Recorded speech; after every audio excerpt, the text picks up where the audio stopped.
Sounds so weird. Yeah, okay. All Alright, anyone on yet or no? What's up? I don't think anyone. Is anyone on yet or no? No, I don't know. Nobody is on the I don't think stream. anyone will be. So do you want to just start? Yeah, let's just like talk about something. That's good. Let's start like really simple and like really relevant. I'd say Revelation is a good spot to start. Okay, Just, read a verse. Because I was gonna start in Exodus like we did in Sunday school, because Sunday school, like Exodus, I feel like we would know a lot about Exodus, and I think I don't know. I just think we should start there before we like jump. Exodus is actually a pretty good spot to start because like there's a lot to know about it. We know a lot about it. Yeah, pretty confident on Exodus. So yeah, we can go Exodus. Okay. Hello to the two people that are in the stream right now. If you don't know what we're doing, basically we're just going to be doing a Bible study. And if you have any questions or anything like that, then you can put it in the chat and we will answer them. And the two people just left. Whatever. It's good enough. Good while it lasted. Okay, so let's starting in Exodus. Okay.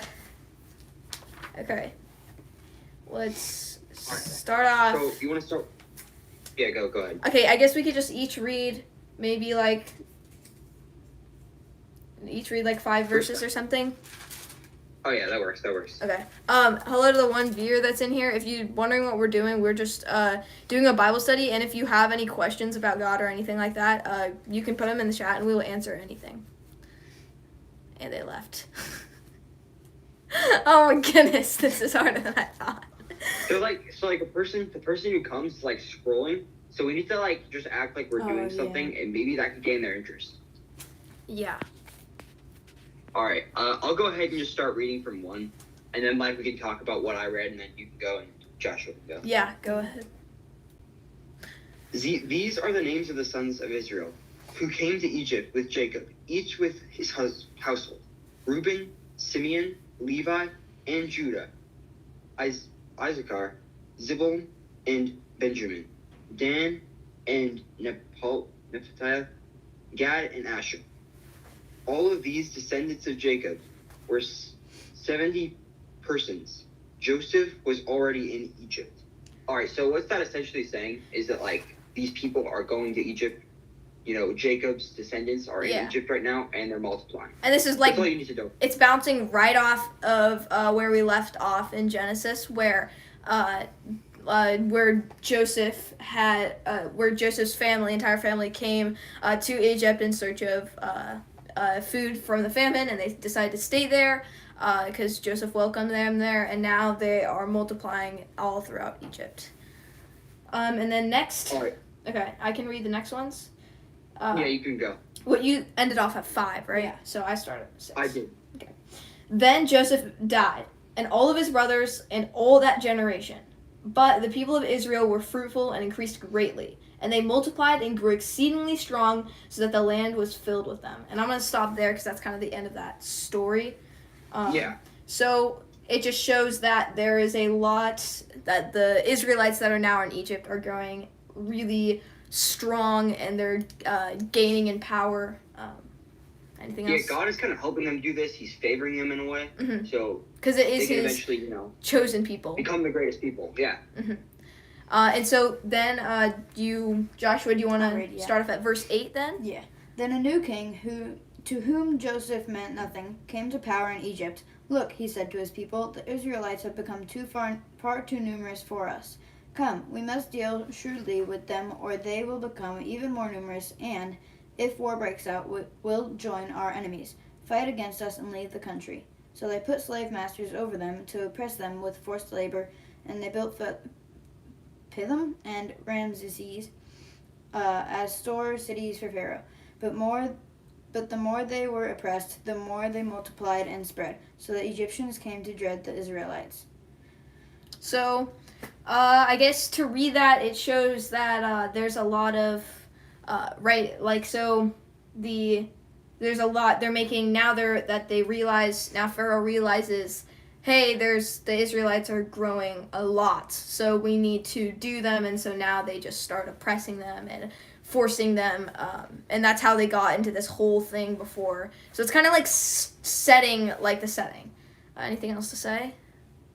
Oh yeah, so like what the Pharaoh's doing here is he's realizing that his power could like drain if the Israelites become too strong. Now this is not gonna happen. The Israelites were pretty loyal to the Pharaoh, I think. Mm-hmm. But the Pharaoh still wants more power and he wants to keep his power, so he's not gonna take any risks. He's getting rid of them right as soon as possible. Weakening them. Joshua, anything? No, I don't think so. All right, then let's move on. Caleb, do you want to read starting at you ended off at 13. Yeah. So start at 13. Alright, give me a second, I'm finding that. So they ruthlessly made the people of Israel, work as slaves, and they made their lives bitter with hard service in mortar and brick, and in all kinds of work. In the field, in all their work, they ruthlessly made them work as slaves. Then the king of Egypt said to the Hebrew midwives, one of whom was named Shiphrah and the other Puah, when you serve a midwife to the Hebrew woman and see them on the birth stool, if it is a son, you shall kill him. But if it is a daughter, you shall live. She shall live. But so what that means is essentially that like Pharaoh is trying to also get rid of their population too, which is bad. So he's trying to like break them down. And I want to share this one thing because in my Bible it shows this thing that says, why did the Egyptians want to kill Hebrew infant boys? And I'll read that right now. The Egyptians had forgotten about Joseph and now looked to the Israelites as a source of slave labor. No doubt the Israelites were unhappy with their life and might have grown rebellious. By killing the male babies, the Egyptians could lessen the number of Hebrew men who could grow up and fight them while still keeping their slaves. So they intended for the women to still be slaves, but Pharaoh knew that the women wouldn't be able to grow like strong warriors to actually start the rebellion. So that's why he killed all the Hebrew boys. Joshua, anything? I like to add that like that was very stupid also because like you need men to create more people. Yeah. And if you get rid of them, then there's just going to be no people. So he's not really thinking with this process. Yeah, it was bound to crash at some point. If it weren't for Moses, it would have crashed anyway. So, Joshua, anything? No. All right, you can. Yeah. The midwives, however, feared God and did not do what the king of Egypt had told them to do. They let the boys live. Then the king of Egypt summoned the midwives and asked them, "Why have you done this? Why have you let the boys live?" The midwives answered Pharaoh, "Hebrew women are not like Egyptian women. They are vigorous and give birth before the midwives arrive." So God was kind to the midwives, and the people increased and became even more numerous. And because of the midwives feared God, he gave them families of their own. So, I think to interpret this, it shows that like, so even though Pharaoh did not fear God and Pharaoh was trying to kill all the Hebrew boys, the midwives did, and that little hope like helped a lot of people for at least some time. All the babies be able to live, and they straight up lied to Pharaoh too, saying, "Hey, well," instead of like telling him that, "Oh, we let him live," because again they were also scared of Pharaoh because Pharaoh could have easily killed them too. Thoughts? They were just more scared of God, which actually I think most people should be. You should be way more scared of God than Pharaoh in this instance, or any leader actually. Yes, but it was good because it shows that God actually rewarded the midwives for doing this these good deeds, and so that's shows that if you do good stuff, then God will reward you no matter how hard it is, because they straight up went against what Pharaoh did, which was a big thing, especially back in those times. Got any thoughts? You just said it all. Okay, sorry. I'll let you talk next time. We'll let you explain, Joshua. Okay. And then, Mike, you want to read the next verse? Yeah. So this is 22. 22. Okay. I'm gonna finish this and then I'll start off like the new. So then Pharaoh commanded all of his people, "Every son that is born to the Hebrews you shall cast into the Nile, but you shall let every daughter live." So he's basically doing the same thing. Just instead of killing the boys, throwing them into the Nile. Yeah.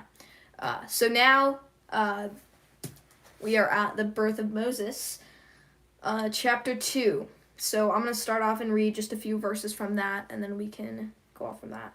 So now a man from the house of Levi went and took as his wife a Levite woman. The woman conceived and bore a son, and when she saw that he was a fine child, she hid him 3 months. When she could hide him no longer, she took him in a basket and she made of bulrushes and endowed it with bitumen and pitch. She put the child and placed it among the reeds by the riverbank.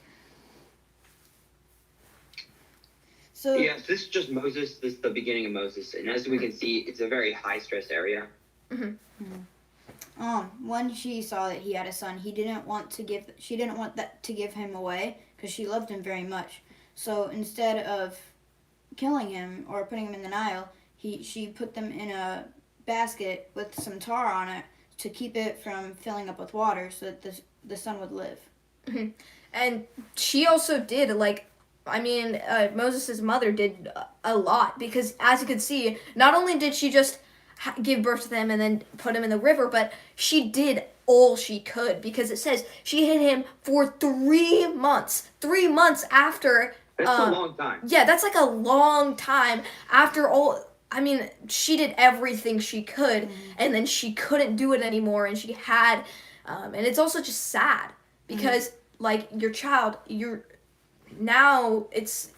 been doing everything you can, and now you just realize that you have to give up. And that's just really, really sad. But that is really hard, actually. It does Luckily, go somewhere God good. does have a plan here, and everything will get resolved pretty soon. So we're lucky that this happened. All right. I'll read the next verses. Verse 4, Where is I it? think. 4 to 5? 4. 5 or? Wait, 4. Yeah, 4. Starts at 4. And his sister stood at a distance to know what would be done to him. Now the daughter of Pharaoh came down to bathe at the river, while her young woman walked beside the river. She saw the basket among the reeds, and sent her servant woman, and she took it. When she opened it, she saw the child, and behold, the baby was crying. She took pity on him and said, "This is one Hebrew children." Then his sister said to Pharaoh's daughter, "Shall I go and call you a nurse from the Hebrew women to nurse the child and for you?" Pharaoh's daughter said to her, "Go." So the girl went and called the child's mother. And Pharaoh's daughter said to her, "Take this child away and nurse him for me, and I will give you your wages." Now, that's essentially how Moses got saved, and it's honestly a really funny story, because this Hebrew child is getting saved by this Egyptian. Pharaoh's daughter. So not only is he's very fortunate, let's just say. That could have gone entirely different. Let's just really thank God there. Yeah. There's just that sequence of events happening. And the whole idea of it's just so great of a coincidence that it has to be viewed as God's plan. Because, how would you have, you would have, his mother obviously didn't plan on, it's going to magically fall into the hands of Pharaoh's daughter. And, she didn't plan. That was all God's plan. It's just so great of coincidence. And also, looking earlier, so just also, how she saw the baby and she realized that, that her father had almost, in that moment, she felt that, her father had almost made a mistake, because she sees this baby and she sees how, and she took pity on him, and she saw him crying, and decided that I'm going to take him in. And so that was, that just shows also how, really even Pharaoh's own daughter would turn against him in that. So that was good. Anything else to say? No. Any thoughts from the chat? If there's anyone on? There's nobody in the chat. It's just been on and There off was and on and off. there was one person in there for quite a while, and then they left. Recently. That's fair. I'll continue reading. When the child grew older, she took him to Pharaoh's daughter, and he became her son. She named him Moses, saying, "I drew him out of the water." One day, after Moses had grown up, he went out there to where his own people were and watched them at their hard labor. He saw an Egyptian beating a Hebrew and one of his own people. Looking at this way and that to see no one, he killed the Egyptian and hid him in the sand. The next day he went out and saw 2 Hebrews fighting. He asked the one in the wrong, "Why are you hitting your fellow Hebrew?" The man said, "Who made you ruler and judge over us? Why are you thinking of killing me as you killed the Egyptian?" Then Moses was afraid and thought, What I did must have become known. When Pharaoh heard of this, he tried to kill Moses, but Moses fled from Pharaoh and went to live in Midian, where he sat down by a well. Now a priest of Midian had 7 daughters, and they came to draw water and fill the troughs to water their father's flock. Some shepherds came along and drove them away, but Moses got up and came to rescue and watered their flock. All right, thoughts? That's some interesting stuff, Yeah. actually. We see that Moses, despite thinking of himself probably as an Egyptian, still also recognizes Hebrew blood. So this is a really interesting mix Yeah. here. It's really good that God kind of chose him to be the leader. This is a great, honestly, thank God's plan is really great here. So Yeah, let's and just keep reading. It's only like when you look at the Bible in this like detail that you truly see how absolutely magical God's plan is. And so and also okay, so I only have 8.5 minutes until this Zoom. I just realized that Zoom, it looks like Zoom has you have to timers. upgrade. Yeah, it has timers. Yeah, So so we only have 8 we only have like minutes. 8 minutes until we have to end the live stream, and All right. we can't do So Zoom anymore. before we end, I just want to say, you guys want to like talk a bit about Exodus and like just talk about what we read. Yeah, overall? talk about what we read. It looks like we have still a great portion of we still have a little bit. Do you want to We read Moses and the burning bush this morning. Oh, What okay. did you guys do? We read just Moses or Exodus 1. Oh. Okay, so do you want to just finish off, just like speed run through the rest of Exodus, and then we can go here. Okay, so That sounds like a plan. We ended off does at anyone 6. Just want to read the entire thing. Yeah. Yeah, I can. Did we end off Alright. at 16? Sure. Yes. No, Okay. 17. 17. I Okay. read it. The shepherd. 18.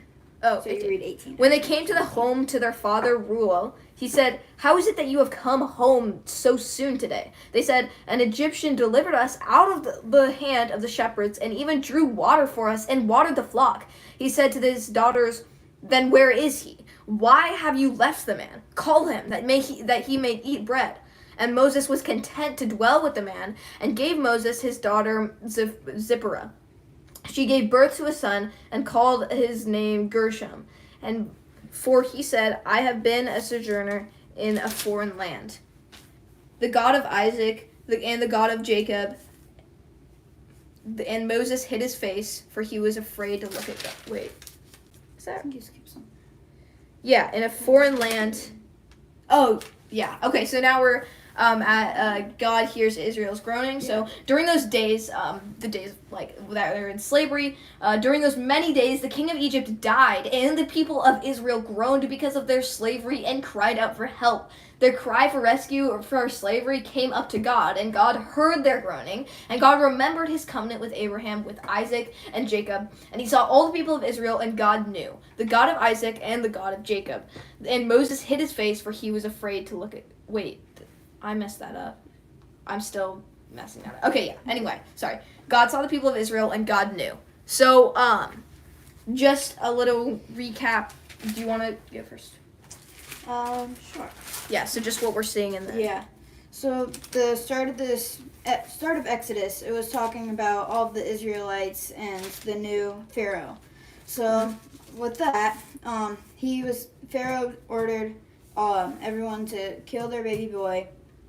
But the midwives that feared God, all of their sons lived, and this one midwife gave birth to Moses and did not want to get rid of him. So she put him in a basket after hiding him for 3 months in the water with some tar on the outside so it didn't fill up and he didn't die because of that. So the Pharaoh's daughter found him in the river and picked him up and raised her. So now that's Pharaoh's son. Yeah, and then going after that, so Pharaoh's, so basically, then Moses, he grew up, and then so basically he saw these people that were being, he saw these people that were like being, he saw that the Hebrews were being oppressed, and he hated that, and so then basically He killed the Egyptian. yeah, he killed the Egyptian that was beating up the Hebrew. Yeah.